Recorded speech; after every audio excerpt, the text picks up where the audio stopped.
Welcome, everyone. We're just going to let everyone join and settle in before we get started.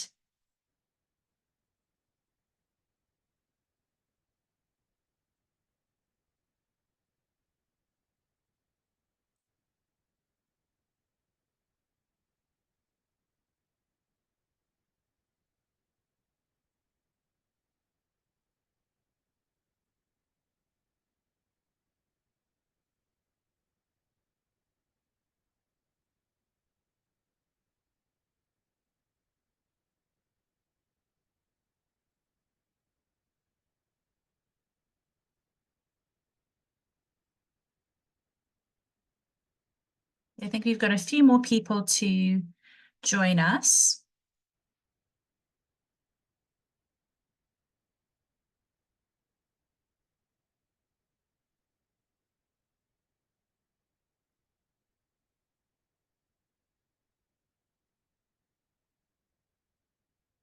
Momentarily. Hopefully you can all see the screen. I believe you can.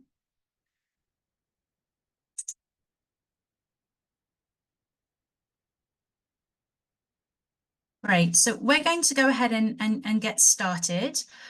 We may have more people join us, but that is okay because this will be a recorded session, so everyone can access the information and the slides after the fact. So we're going to go ahead and start recording.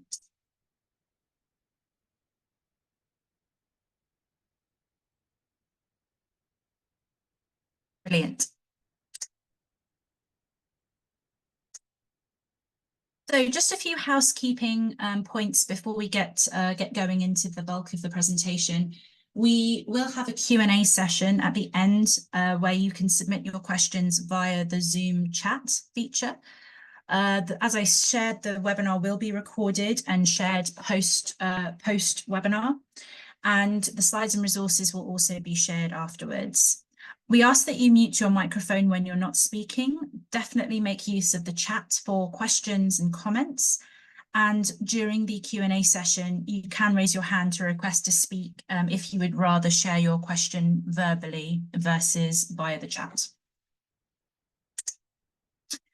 So a big welcome to today's webinar for the Sustainable Cities Challenge, Varanasi. My name's Janet Southern McCormick. I'm a Senior Programme Manager with ChallengeWorks, which is one of the delivery partners for the Sustainable Cities Challenge.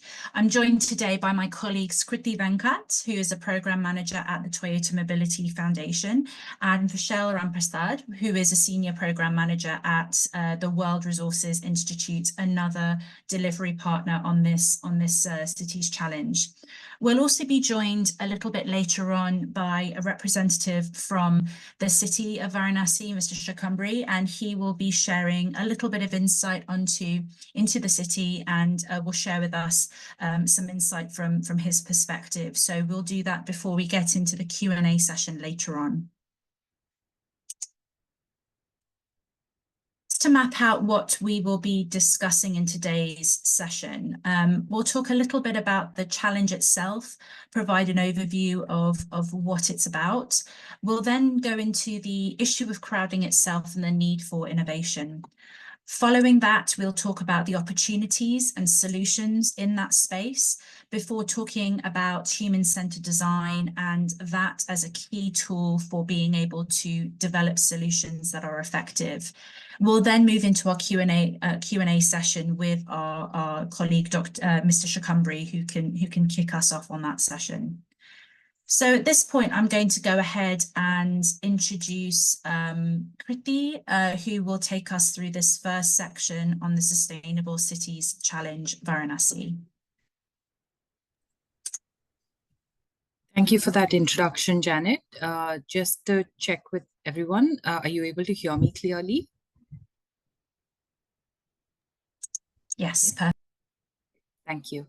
Okay, so welcome everyone. Just to quickly get started on what is the Sustainable Cities Challenge. The Sustainable Cities Challenge is an open innovation challenge that aims to leverage the potential of innovation, essentially to identify solutions that can improve access to safe, equitable, and sustainable mobility solutions for all. Now, 3 cities have been selected globally to host the challenge to address specific mobility-related challenges that they face. Detroit, Venice, and Varanasi are hosting the Open Innovation Challenges, which are open for entries right now, which will be closing in September 2024. The city of Detroit will be focusing on transforming their freight system. Venice will be focusing on embracing sustainable mobility. And today we will be discussing the Varanasi Challenge, which is focused on innovating crowd flow. So let's begin by watching a short video about the Sustainable Cities Challenge in Varanasi and then discuss the details of that challenge.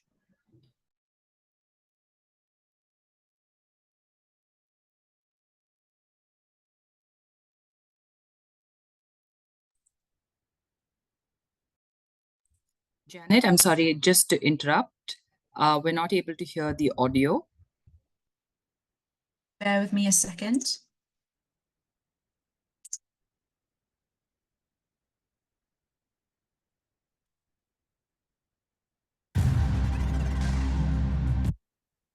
Start this again. There we go.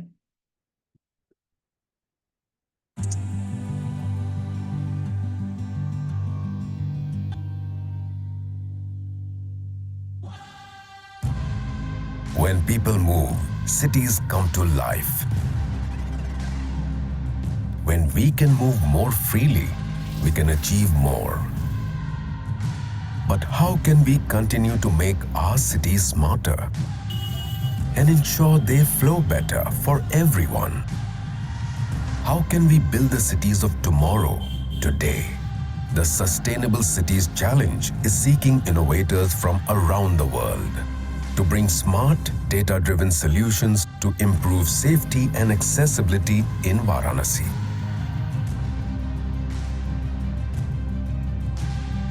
With up to $3 million in funding available, we are seeking plans and technologies that will benefit Varanasi and also cities all over the world. So as the needs of people evolve, cities can continue to grow with them. Together, we can work to build a more sustainable future and help to transform the lives of millions of people. Join us, the Sustainable Cities Challenge.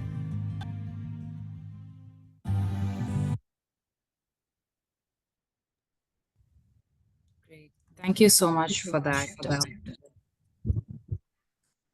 Thanks. That was a great video that was made by one of our partners, 89up. I hope everyone was able to get a quick glimpse into what the challenge is about and what Varanasi is like and what the situation actually looks like in the city. Very quickly, the challenge statement is the call to action for innovators. It articulates the challenge's aims and it specifies the desired outcomes without predetermining what the solutions are going to be. So let's take a look at what that challenge statement is. And I think it's best for me to just read out exactly what the challenge statement is because it's worded very specifically, and I would request all innovators and anyone who's willing to apply to have a look at this quite carefully and read through it to make sure that you are addressing exactly what the challenge statement is looking for. So the city of Varanasi calls innovators to create innovative data-driven solutions that make crowded areas of Varanasi's old city of Kashi safer and more accessible for religious tourists, local residents, and vulnerable populations such as elderly people and people with disabilities. The successful solutions may include tools that support the city to better manage overcrowding events, interventions that improve citizen decision-making, and services that support vulnerable groups. Now, We understand that there are several aspects to this challenge statement. Applicants don't need to make sure that all of these are covered in one specific solution, but please make sure to look through what the eligibility criteria are and try and address the main aspects of what this challenge statement is requiring you. Moving on to the judging criteria. The judging criteria highlight what exactly we are looking for in an application. I would recommend that everyone have a look at these quite closely and prepare your applications keeping these in mind. We are specifically looking for solutions that are innovative, effective, data-driven, viable, and by teams that have the capacity to execute these solutions. So the solutions need to be different from what they've been, what has been tried in Varanasi. It has to be tailored to the unique needs of the city. They need to be multidisciplinary in their approach. In terms of effectiveness, they need to increase safety and accessibility to the crowded areas of Varanasi's old city. They need to be data and evidence-based. The solutions need to be viable beyond the lifespan of the challenge, and the solutions need to be future-proofed and accounting for the evolving nature of the city. And finally, the teams that apply to this challenge need to have the capacity and wider resources to develop and demonstrate their solution within the time frame of this challenge. With regard to the timeline, as you know, the challenge is already open and is accepting applications until the 5th of September. So you have a few months to develop your submissions. We will then go through a period of judging the entries based on the judging criteria that we just discussed. And we will select the applications that have the most potential to make an impact in Varanasi. The selected companies will go into the semi-final stage, during which we will host an Innovator Academy in person in Varanasi. So you will be required to travel to the city. Please note that we will need you to sign an agreement within 1 week of receiving an email once you have been selected as a part of the semi-finalist stage. This is only to make sure that we move into the challenge activities very quickly, and we're not wasting any time in any contracting period and others. During this phase, you will get to learn from the city authorities and from the people in the city, and you will be able to customize your solutions to the needs of the city. You will then have to develop a demonstration plan that you will need to submit as a part of your second submission, which will be a more detailed plan of how you would like to execute the next phase of the challenge. Based on this, we will go into our second judging process, where we will select the finalists of the challenge. And these are companies that will move into the demonstration phase. In this phase, companies will need to execute this demonstration plan that they've submitted over an 8-month period, where companies, at this phase, the companies will need to execute these demonstration plans and also measure their impact of their solutions. After this, the winners of the challenge will be selected in early 2026. Yes, so please note that the funding that you will receive as a part of the challenge will be grants that need to be used in Varanasi during the period of the challenge. And as you can see on the screen, we will have 10 semi-finalists, 5 finalists, and 3 winners. And you can also see the grant amounts that you will receive in each stage. Finally, moving on to the last part of my part of the presentation. As mentioned, the deadline for the challenge is the 5th of September at 6:30 p.m. Indian Standard Time. Just a quick couple of things for me to mention over here.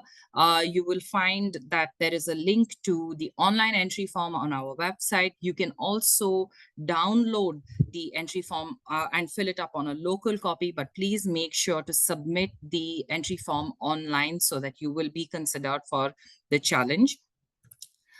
Please also, before you submit your entry, please have a look at the terms and conditions of the challenge, a few other documents, the privacy policy, and also make sure that you go through the eligibility criteria, the challenge statement, and the judging criteria again while developing your application. I think one last point for me to mention over here, that please know that we will be accepting applications mainly in English. So please make sure to develop your application in English and submit it. Yeah. Thanks. I will now be passing it on to Vishal for the next part of the presentation. Thanks, Kriti. Great, thanks a lot, everyone, for joining. We just talked a little bit about the complexities of this problem statement, and just step back a little bit to see how this all started. Janet, if we just move to the next slide, right? So, what exactly is a crowd, right? So there isn't any one definition of a crowd, but broadly speaking, it is a sizable number of people who have gathered at a specific location for a specific period of time with a common goal or an interest. Also, although there are individuals within a group of people or within a crowd, the crowd as a unit or the crowd as an entity tends to display or exhibit similar characteristics, right? And then there are academic definitions of what a physical crowd is and what a psychological crowd is. A psychological one being those that are unified more by a common sense of social identity, right? But there are some complexities with Janet. Can you go to the next slide? There are complexities with some of these aspects of overcrowding. So they can occur in all shapes and forms. They can occur and generally unpredictable. You have overcrowding events which are predictable, but the risks of it are fairly standard. So you have one-off events and you have routine events like the kinds that you see in a city like Varanasi. But the risks always remain the same. There are risks of stampedes, there are risks of crushes and crowd surges, and we have seen this happen many times in the past, and they come without any announcement. In 2017, at a footover bridge in Bombay, there was a stampede on a normal regular day. In 2023, some of you might remember there was a stampede or a crowd surge at a gathering in Seoul in South Korea. And more recently, there was a stampede event in Hathras in Uttar Pradesh, right? So they come without warning, and they're fairly dangerous. They're fairly sort of devastative for human life, etc. We can go to the next. Yeah. So just going back to where this all started in June of 2023. There was a global call to cities that was put out by TMF to apply for the challenge, and about 150 odd cities submitted their entries, and 10 of them got shortlisted based on the quality of their applications and the complexity of their problems in November 2023. And today there are 3 cities that have been selected. Varanasi is one of the 3 cities, and like Kriti mentioned, the other 2 cities are Detroit from the US and Venice from Italy. Also, Varanasi is not just the only Indian city, but also the city in the developing world to have been selected with a very unique and a complex problem of overcrowding, right? And to understand the complexities of this problem, one should also probably look into or try to understand the significance of a city like Varanasi. Very few cities in India hold the spiritual and cultural significance that Varanasi does.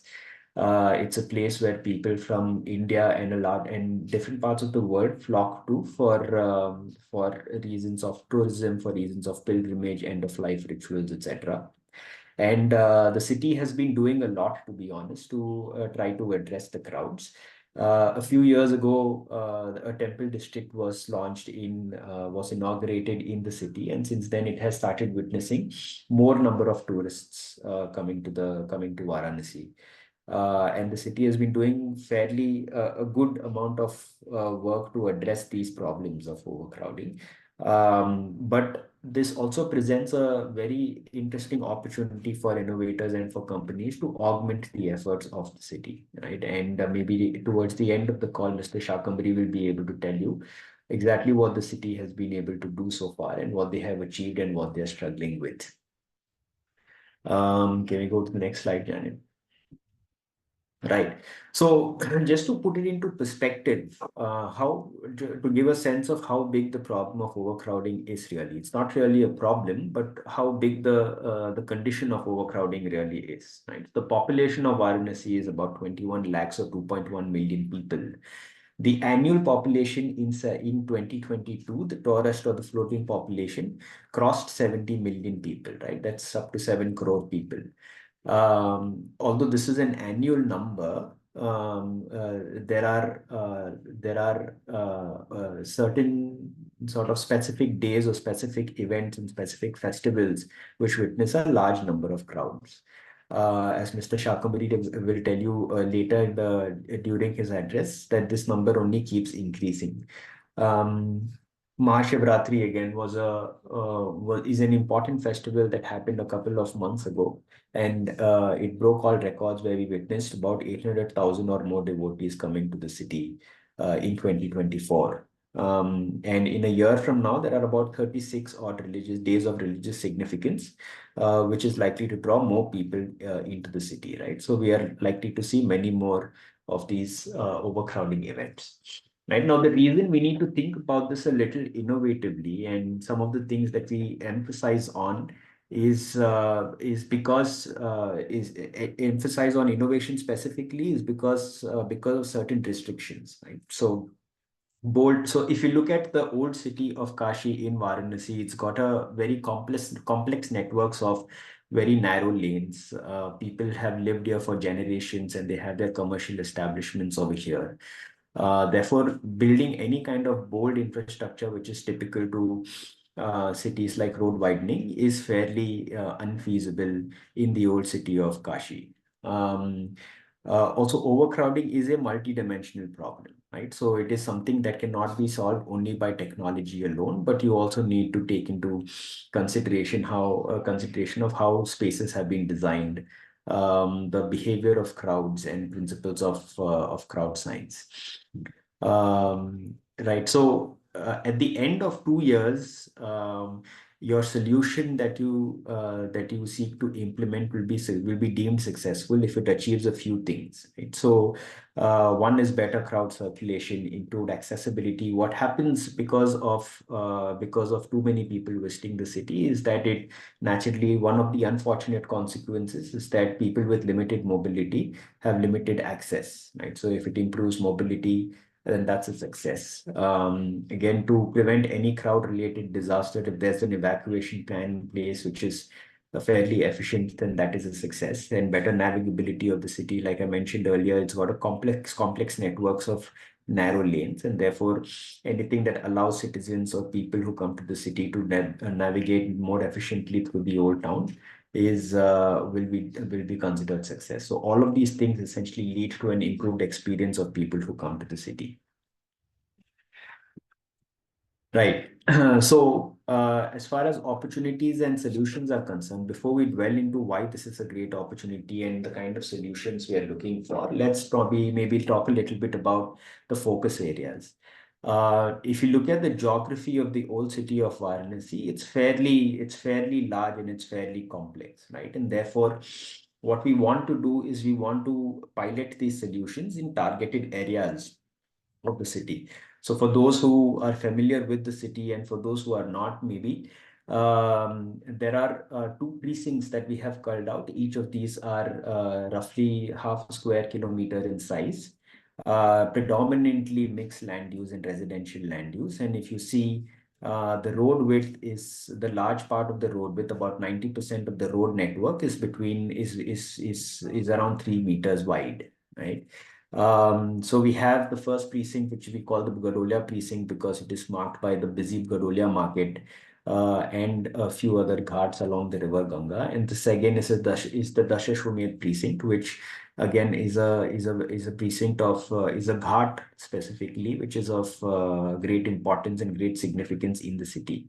Every Monday you will see there is something called as a Ganga Aarti that happens, which is a weekly ritual which draws a lot of people to that part of the town. Right, so we'll be focusing on these two precincts. Now, the reason we think this is a good opportunity, there are possibly three reasons, right? So the first is we are looking, like Kriti mentioned earlier, we're looking for tailor-made solutions. And one of the ways of doing that is to get a better sense of how the city is laid out and understanding the nuances of the crowding problems of the city, right? And that is a long drawn process. And therefore, we'll be spending about 14 months, and enterprises, companies, and innovators who participate in this will get up to $180,000 each to develop very, very nuanced solutions. Successful solutions towards the end will receive up to $1.5 million to scale to the entire precinct. The government has also recognized the importance and the capabilities of emerging technology like artificial intelligence, and therefore the Kumbh Mela, which is scheduled to begin in early 2025, the government of Uttar Pradesh has started to acknowledge the fact that AI-based solutions will be useful in controlling cloud, and therefore is planning to implement some of these. So any kind of success that is achieved over here fits very well in along the institutional thinking of the city and of the state. And finally, Uttar Pradesh as a state has got many religious sites where people flock to on a yearly basis, and therefore they are building a grand plan to develop the spiritual circuit. So any kind of success that is achieved in Varanasi obviously is one of the links in the spiritual circuit, but any kind of success that is achieved in the Varanasi circuit can be scaled to the rest of the state as well, and then taken to the rest of the country. Right, can we go to the next slide? Yeah. So the kind of solutions that we are looking at right now, we are mostly focusing on the impact and how these solutions are able to address such a complex problems. Innovators will be required to collect baseline data to measure their impact and articulate their KPIs on how the needle has moved. So if we had to categorize solutions, there could be largely two categories of solutions.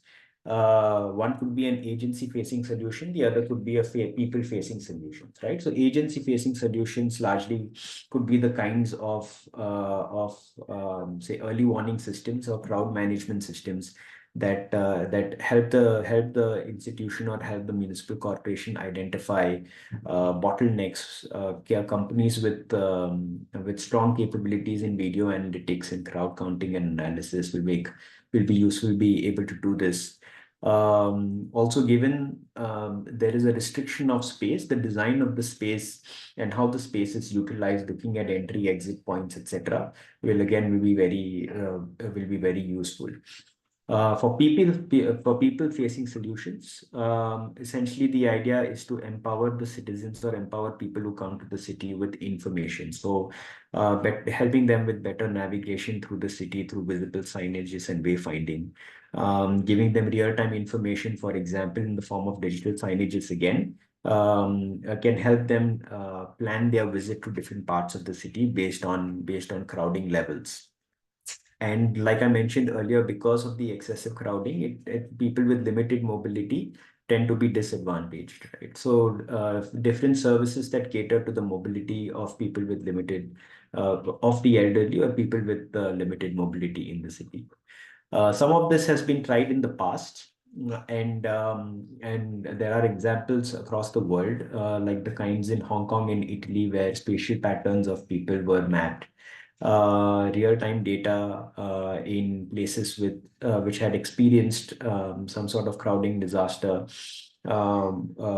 has also been done in the past. During COVID in Amsterdam, because large gatherings of people was very precarious to human health, a red light would go on if a certain number of people exceeded a threshold in Amsterdam. And in Barcelona, where the city worked with private enterprises to capture sort of movement patterns of crowds through sensors and different sites to understand how people are moving, right? So we are not by any means suggesting that these are the only solutions that that innovators should think of, but we are just giving an example of the kind of solutions that have been tried in the past, and giving an overview of the kinds of solutions or the categories of solutions one could think of. That being said, again, please do not restrict yourselves or limit yourselves to these kind of solutions alone. We'd like you to wear your innovation hat and think about this a little more creatively. Brilliant. Thanks, Yeah. Thanks, Vishal. That's a really good segue into our final section before we get to the Q&A. And that's really around human-centered design and being able to turn potential solutions into reality. And as Vishal talked about, there are lots of factors that need to be taken into consideration. The ancient infrastructure of the city, the inability to redesign and make bold infrastructure changes, the need to kind of factor in the spiritual and cultural importance of crowding into the city, the thinking of mobility impaired individuals, the elderly, etc.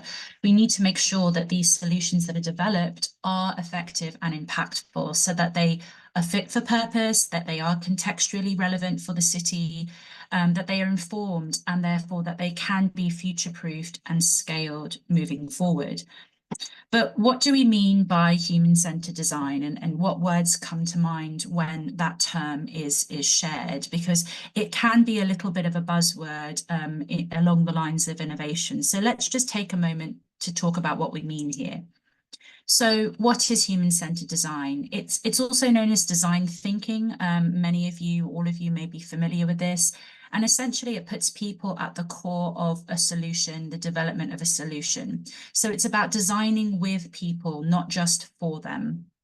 And in this way, we can really truly meet the needs of what a user, a customer, or a beneficiary needs. And so let's kind of talk about what that means in practice. So again, we're designing for people specifically versus designing for the problem.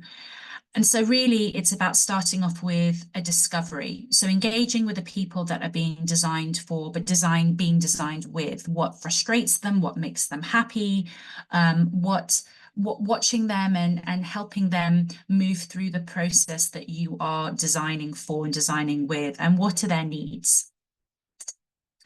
The second stage is this analysis piece. So it's really about coming up with ideas, brainstorming, taking what you've discovered, your insights, and thinking about what do they say, what do they not say, and how did they make you feel, and what does all of that mean for your design and for the development of your solution. And then finally, it's about testing, which is really critical, right? It's about the prototyping and the iteration of your solutions, being able to get your solutions in people's hands, either literally or figuratively. What do they do? What do they say? How does it make them feel? How effective are they? And then being able to take those insights and adapt them to your solution, iterate it, refine it, and again, take it back to your customers again for that consistent loop of testing. So a couple of examples just to try and ground this in reality. And these are very specific, basic examples, but I think they're quite powerful. The first one is about doors. So when people see a handle on a door, the human instinct is to pull the door open. And so when you push instead of pulling on a door, you often think, oh gosh, I've made a mistake. I think that's happened to everyone before, right? And it's not actually our fault. We haven't made a mistake. The door itself, the design of the door is telling you how to use it. And so confusion really comes from the design not being fit for purpose and not really observing how people interact with or use a door. And so a new door was developed called the Norman door, which was named after the designer who developed it. And Norman's solution was very simple. When you need to push a door open, you simply remove the handle and push forward. So I think the next time you walk through a door with a handle or with a plain push feature, maybe this will spring to mind and really make you feel whether this door is working for you and designed well. Another example is the toothbrush. So IDEO, a big innovation, human-centered design organization, was asked to design a child's toothbrush. And so how did they go about this? And they started off with observing children. And what they discovered was that kids don't actually hold toothbrushes like adults. And that's partly because their coordination, their fine motor movement is less developed. And so children get frustrated with handling really small handles. It's difficult for them. You could see that also in the way they hold pencils, having fat crayons versus thin crayons. It's very similar principle. And so what IDEO did was that they used bright colors, they used characters, but increasingly and more importantly, they made the handle bigger and more easier to hold. So the solution was fat, grippy handles with fun colors, shapes, and characters to create a toothbrush that's fit for purpose for children.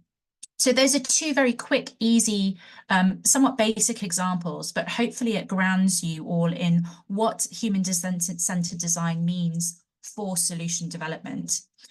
And so just to round this out, what does that actually mean for Varanasi? How does this connect to crowding? Well, the Sustainable Cities Challenge Varanasi will be providing successful innovators that apply to this challenge with the opportunity to connect with local stakeholders so that they can engage in that effective and user-focused solution development that's grounded in people and being able to create that solution with and for people. So that will include a number of different things that we've listed here. So baseline data for the old city of Kashi, but it's also about being able to understand the constraints and specific nuance of the city. So again, thinking about the hard infrastructure, the roads, the narrow widening lanes, and the inability to widen those. It's also about integrating that multidisciplinary approach to solution development. Again, we talked about that previously, both Kriti and Vishal. That's really important about thinking about the human design side of things as well as, or the urban design side of things, as well as the technology side of things. And then moving into this testing, learning, applying, refining, testing again. And that loop is going to be really, really important for setting up for successful solutions coming out of this challenge. So with this, I think this is a really good opportunity now for us to segue into our Q&A session.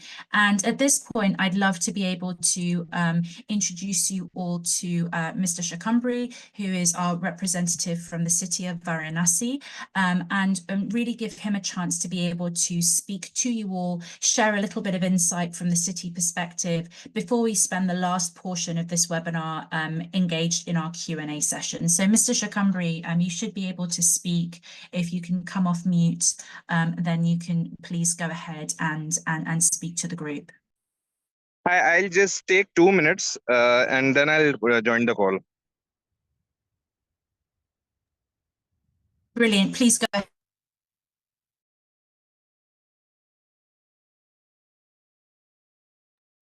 In the meanwhile, I think, yeah, sorry, I think Mr. Shakami is going to join in 2 minutes. Maybe in the meanwhile, there's a question on the chat. I'm just going to take a look at that and try to respond to it. Yeah, so just so that everyone can hear it. So the Dashashwar district has 19 ghats and the Godolia only 8, apologies. The two seem a bit unbalanced when it comes to potential crowd sizes. Can you please clarify how the two districts were decided?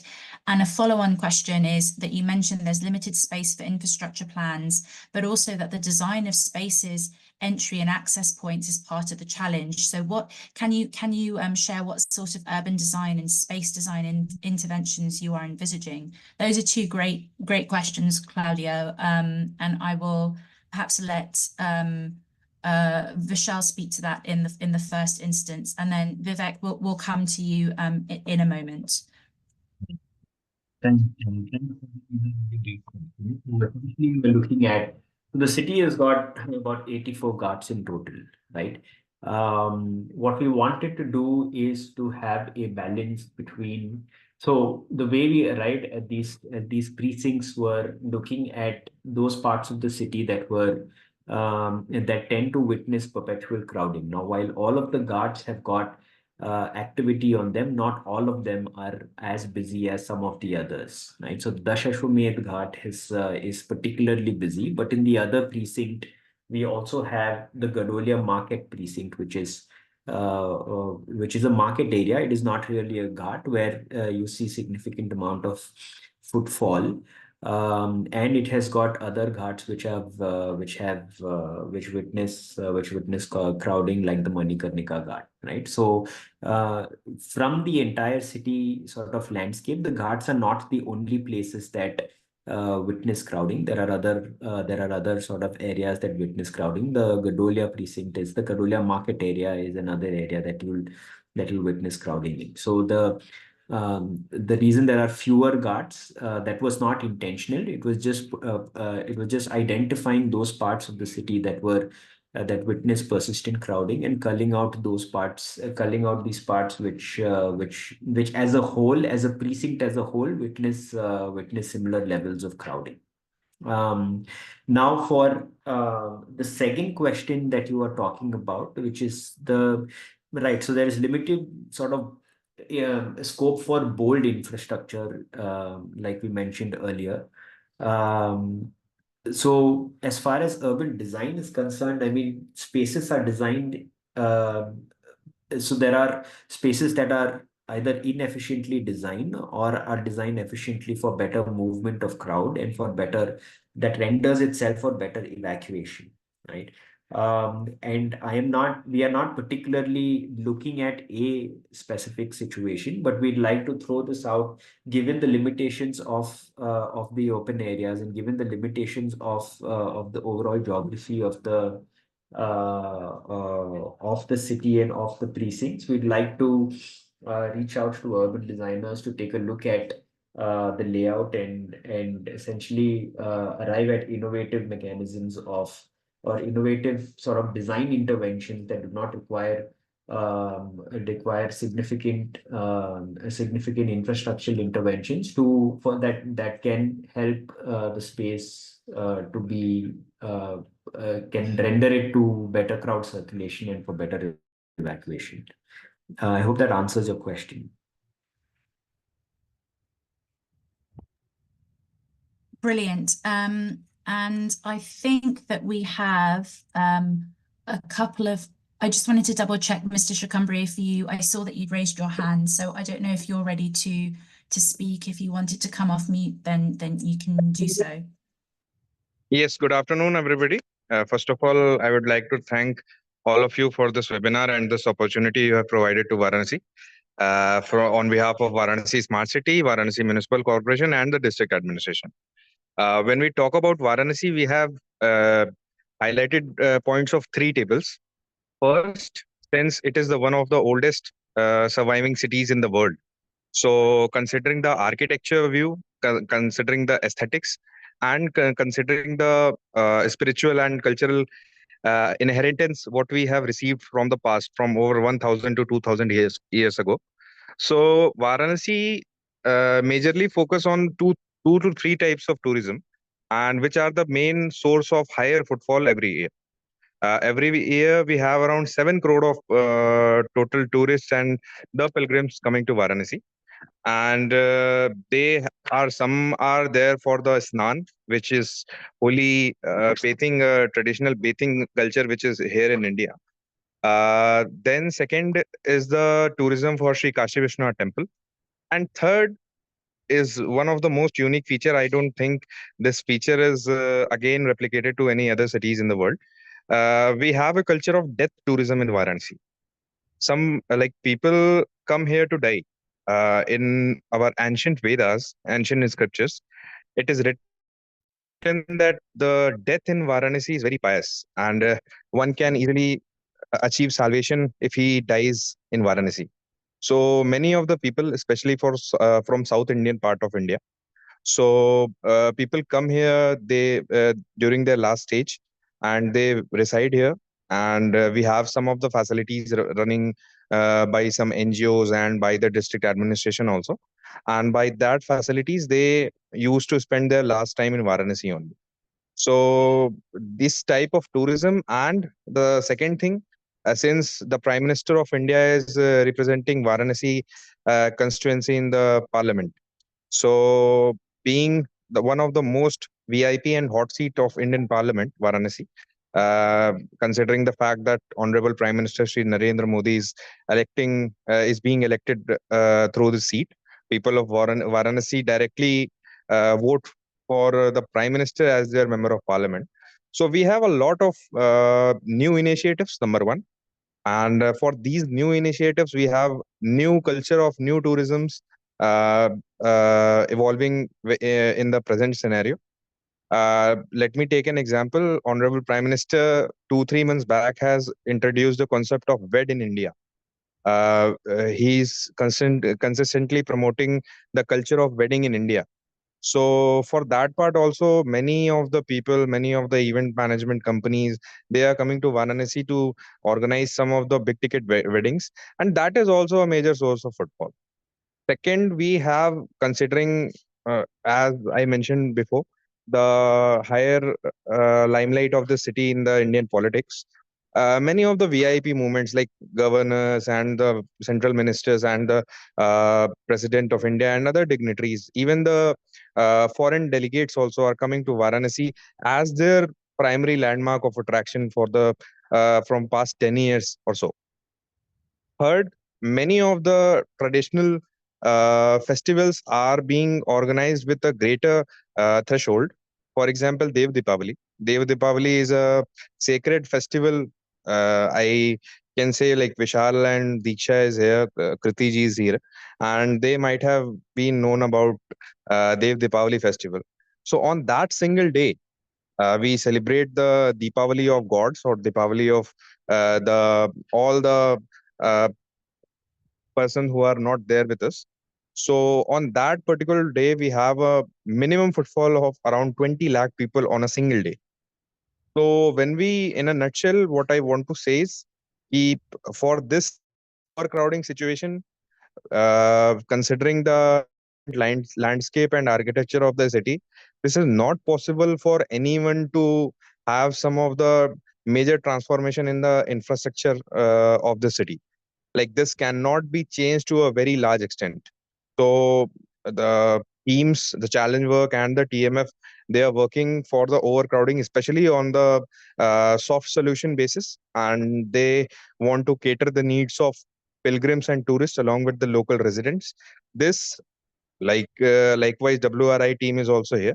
So they have also joined the initiative and they have done a lot of research and development exercises. And in future also, all the stakeholders and all the companies, startups which are coming to have an entry in this competition, in this challenge what we are organizing. So we should always prepare to have some of the major statistics along with the local stakeholder consultation also. What are the basic problems which are not documented to that extent, and which are the red flag barriers to everyone, which the problems which are there faced by the local residents, no, not to be mentioned, like these are the whether that are the problems of a major circuit or a minor one. So considering all that remarks, we should uh, welcome the challenge and we should proceed for the challenge. Thank you. Brilliant, brilliant. Thank you so much, Mr. Shakambri. It was really great to get your insights and your inputs. Thank you very much for joining us and sharing your thoughts.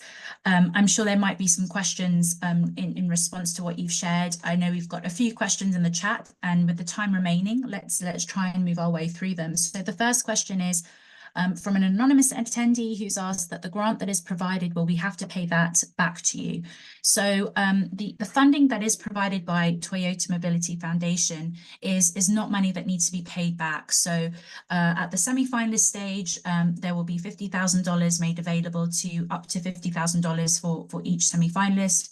At the finalist stage, it will be up to $130,000 for up to 5 finalists. And then for the winners, there will be up to 3. and they will share a pot of up to $1.5 million. What's really important here to know is that the money won't need to be paid back, but it does need to be implemented and applied to the solution in Varanasi specifically. So I hope that that answers your question, and that, you know, if you have any clarification, then you can go ahead and follow up with another question. So Vivek, I think Vivek may have dropped off the line now, but he's asked if we would want to consider participation in other cities, Detroit, for example. What is the process for the same, or for that? So each challenge has its own kind of focus area, as Kriti had talked about: freight in Detroit, sustainable transport modes in Venice, and obviously crowding here in Varanasi. We encourage you to look at each of the entrant handbooks for those different challenges. The process is very much the same in terms of the entry form, what you need to complete in order to be considered. There are different deadlines, so please just make sure that you are aware of those. Again, I encourage you to go to the website where you can get all of that information. And I know my colleague Iqbal has been adding points in the chat and sharing links to relevant documentation. So I strongly encourage you to look at those. The next question is a really interesting one around, can the solution include hiring enforcement personnel? If yes, will this be funded by the government beyond the duration of the challenge? Mr. Shakambri, I know you're on the line here, but Vishal in particular, and Kriti, if you wanted to come in on this in terms of the solution, hiring enforcement personnel, I think it would be multifaceted.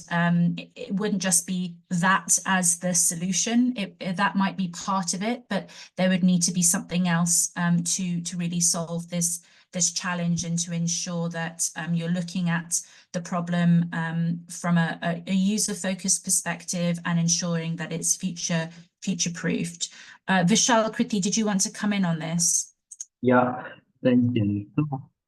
Like I think Janet mentioned earlier, I think this will probably be a part of the larger solution. The larger solution needs to be highly data driven, and have components of technology and other sort of elements like design and behavior change. If it does involve using an enforcement or employing an enforcement sort of personnel, my understanding, and Mr. Shakambari, I would request you to chime in after this, but my understanding is that if the government sees value in this, then the government is likely to invest in the solution for the longer term. But Mr. Shakambari, can I please request you to respond to this question as well?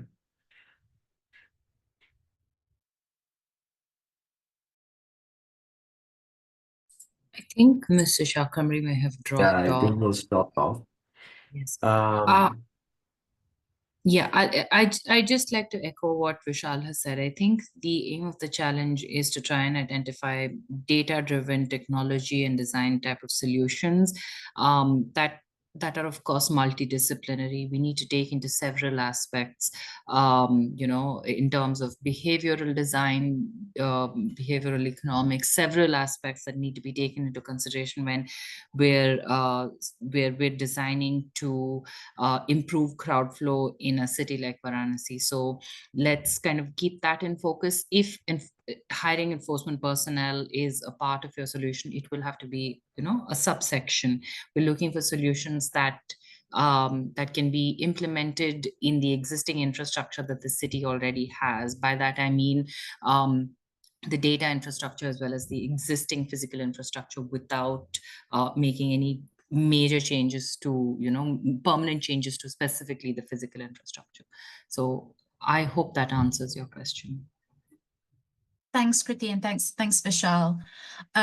Moving on to the next question, an anonymous attendee has said, what do we have to submit? Can I submit with an idea, because developing an application will take time? So this is a really interesting point here. I think what we're looking for is solutions that ideally you will already have something that is up and running potentially, but it may not be fit for purpose for Varanasi. So it will need to be refined further and contextualized within the city of Varanasi, specifically the old city of Kashi and the 2 precincts that have been outlined.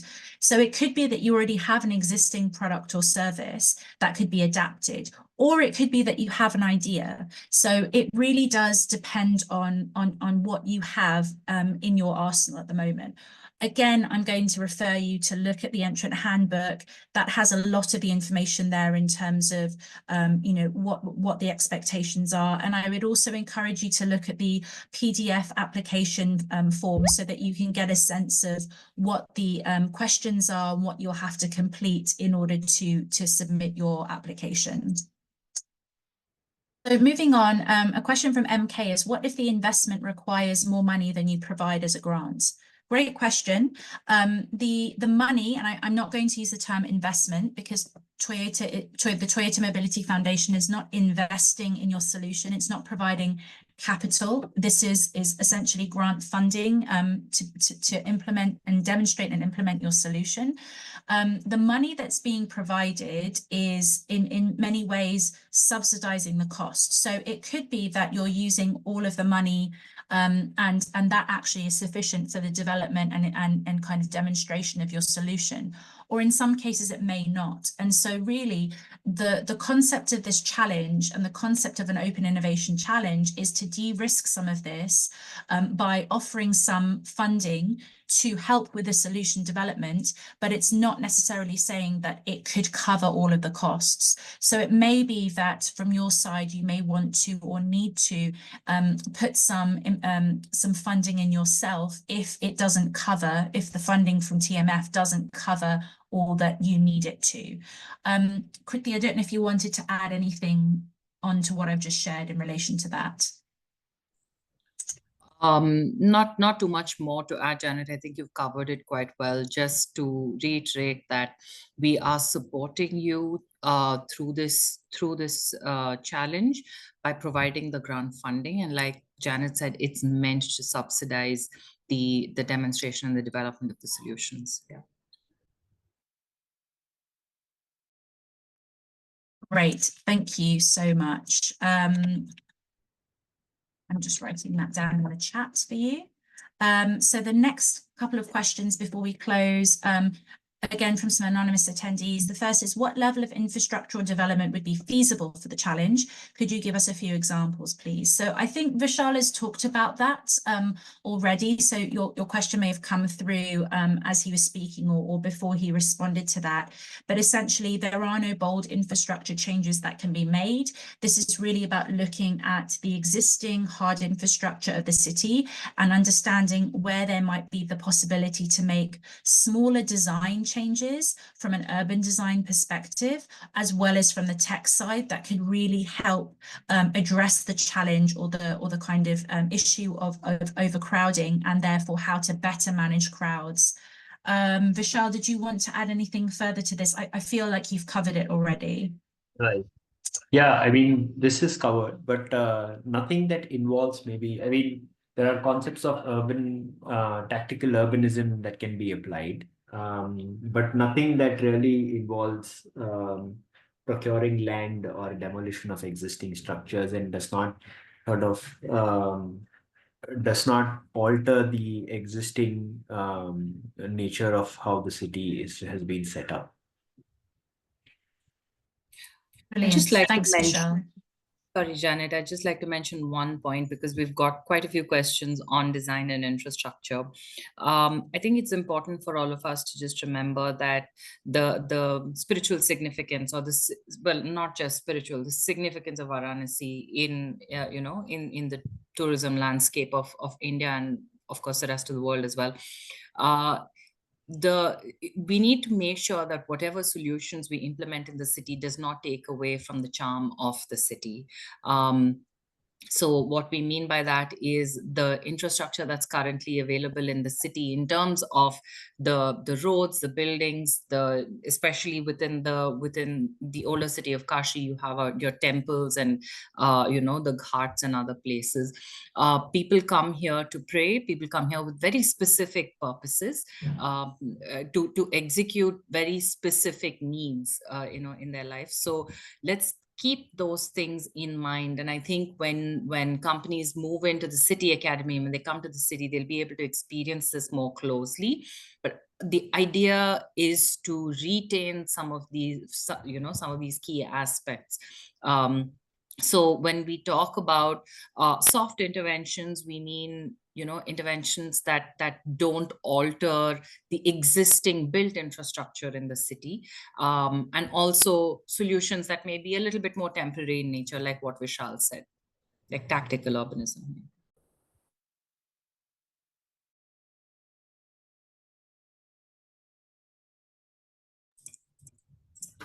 Janet, you're on. Oh, sorry. Thank you. I think we've covered off the soft solution question. We are at time, so I think we can quickly talk about these last two, and then we'll have to go ahead and close.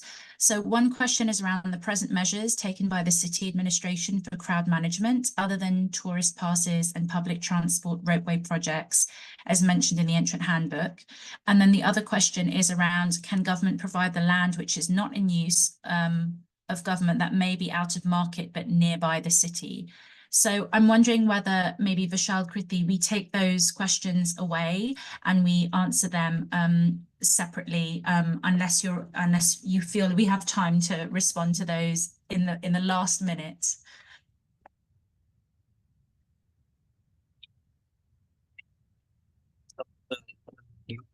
That the city and the state is planning to undertake to address crowds. But largely what happens is there is an elaborate planning process and there is an intergovernmental coordination or interdepartmental coordination to get a sense of how many people are likely to enter the city from past experiences and through other sources. A lot of this is not data driven. A lot of this is based on previous experiences and anecdotal evidence. Right. So that is how the existing measures to manage large crowds happen. We want to make it slightly more intelligent by using different data sources. And as far as the land is concerned, this is something that might be difficult to sort of persuade the government to do, because there are a lot of legal procedural changes or procedural requirements to allocate land for different purposes. More often than not, the land use is predetermined by different agencies of the government, and to change that land use would be quite complex. I hope that answers the question. Brilliant. Thanks, Vishal, for taking those and quickly responding to them in the last minute or so. I guess then just to close up really quickly, to say, first of all, a big thank you for joining today's session. We really appreciate your time. We appreciate your questions also. If you do need support in preparing your entry and you have further questions, we have a range of support to help you. Please visit our website where you can sign up for another webinar if you'd like, but you can also book a one-to-one session with our team, which is a 15-minute session, and you can ask specific questions. Just to note that we can't review any applications. We're not able to do that, but we can answer specific questions that you might have. And of course, if you're having any trouble with submitting your entry, please email us at info@sustainablecities.challenge.org, and we will try and help you address that challenge that you may be having. So thank you again for joining us today. We'll be following up later on with an email to the link to the recording, and also sharing the slides and resources with you. So thank you again. Have a wonderful rest of the day, and look forward to hopefully speaking with you all at another point soon. Thank you so much. Thank you. Bye. Bye.